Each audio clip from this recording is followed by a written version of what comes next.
Hello friends, happy Wednesday.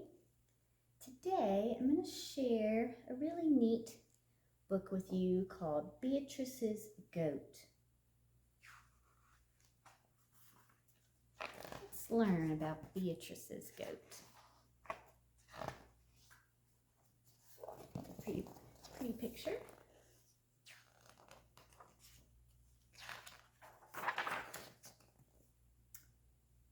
If you were to visit the small African village of Kisinga in the rolling hills of western Uganda, and if you were to take a left at the crossroads and follow a narrow dirt path between two tall banana groves, you would come to the home of a girl named Beatrice.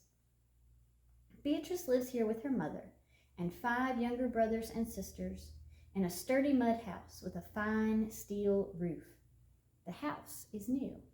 So is the shiny blue wooden furniture inside. In fact, many things are new to Beatrice and her family lately. And it's all because of a goat named Mugisa. Beatrice loves everything about Mugisa. The feel of her coarse brown and white coat, the way her chin hairs curl just so, and how Mugisa gently teases her by butting her knobby horns against Beatrice's hand. Tut, tut, like a drumbeat, waiting for a song. But there is one reason why Beatrice loves Mugisa most of all. In the time before Mugisa, Beatrice spent her days helping her mama hoe and plant in the fields, tend the chickens, watch the younger children, and grind the cassava flour that they would take to the market to sell. Once in a while, when she was tending baby Pascavia, Beatrice would stop by the schoolhouse. Often the students had carried their long wooden benches outside to work under the cool shade of the jackfruit trees. Then Beatrice would stand quietly off to one side, pretending she was a student too. Oh, how she longed to be a schoolgirl. How she yearned to sit on one of the benches and figure sums on a small slate chalkboard. How she wished to turn the pages of a worn copybook and study each word over and over until it stuck in her mind like a burr. I'll never be able to go to school, she would sigh. How could I ever save enough money to pay for books or a uniform? One day, while Beatrice was pulling weeds, Mama came to her with dancing eyes. Beatrice, some kind-hearted people from far away have given us a lucky gift. We are one of 12 village families to receive a goat. Beatrice was puzzled. A goat? What kind of gift was a goat? It couldn't get up each morning and start their charcoal fire for cooking. It couldn't hike down to the stream each week and scrub their dirty clothes clean. Couldn't keep an eye on her brothers and sisters. Her long fingers tugged patiently at the weeds. That's very nice, Mama, she said politely. Then Mama added, it will be your job to take care of our goat. If you do, it can bring wonderful things. Beatrice looked up at her mother. Will this goat come soon, she asked, because I would like to meet such a goat. Mama laughed. Good things take time. First, I must plant pastures and build our goat a shed. Beatrice nodded slowly. Surely Mama knew what she was doing. I will help you, she declared. For the next few months, Beatrice worked harder than ever.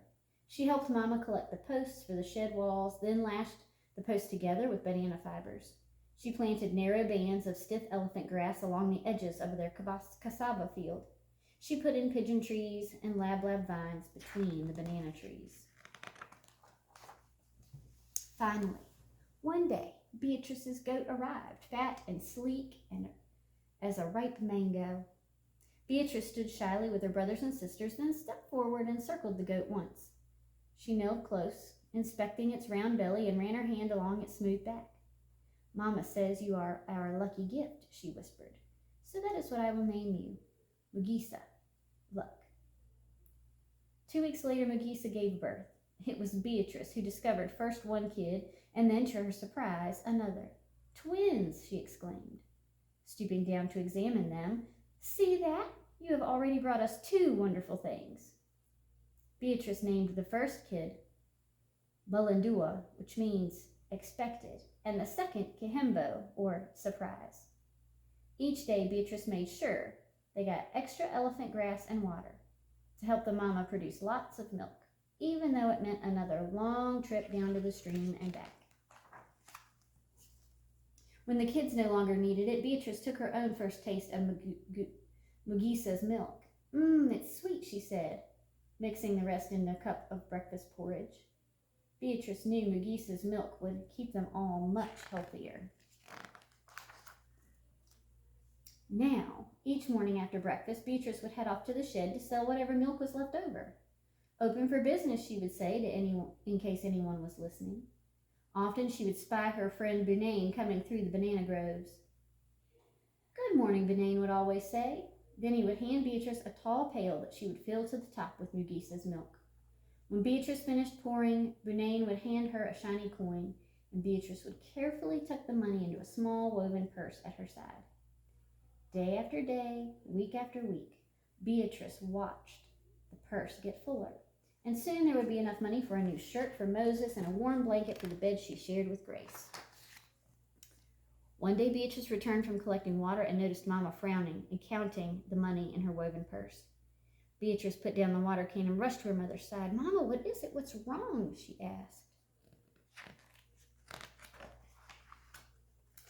As she looked up, Mama's frown turned to a small smile. I think, she said, you may just have saved enough to pay for school. School? Beatrice gasped in disbelief. But what about all the other things we need? First things first, Mama said. Beatrice threw her arms around her mother's neck. Oh, Mama, thank you. And she ran to where the goat stood, chewing her cud, and hugged her tight. Oh, Mugisa, she whispered, today I am the lucky one. You have given me the gift that I wanted the most. The very next week, Beatrice started school. On the first morning that she was to attend, she sat proudly waiting for milk customers in her new yellow blouse and blue jumper. Mugisa was by her side. Beatrice felt nervous and excited at the same time. Mugisa pressed close, letting her coarse coat brush softly against Beatrice's cheek. Oh, I'll miss you today, Beatrice cried. Then she thought again about all the good things Mugisa was bringing. Mama said that soon Surprise would be sold for a lot of money. It will be enough to tear down this old house, she explained. We will be able to put up a new one with a steel roof that won't leak in the rains. Beatrice heard a rustle and noticed Bunane heading toward her with his empty pail of milk. He eyed her new uniform and sighed. You are so lucky. I wish I could go to school. Beatrice reached out and touched Bunane's arm. I have heard that your family is next in line to receive a goat. A smile crossed his face. Really? Really. Then Beatrice kissed Mugisa on the soft part of her nose, close to where her chin hairs curled just so, and started off to school.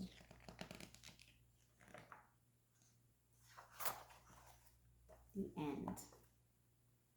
Such a pretty book that teaches us how what seems to us like a small gift can make a huge impact in someone else's life.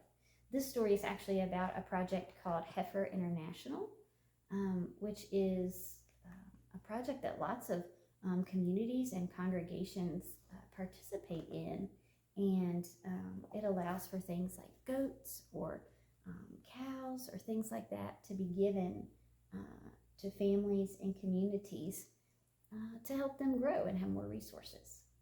So I hope next time you see a friendly goat, you'll remember the story of Beatrice.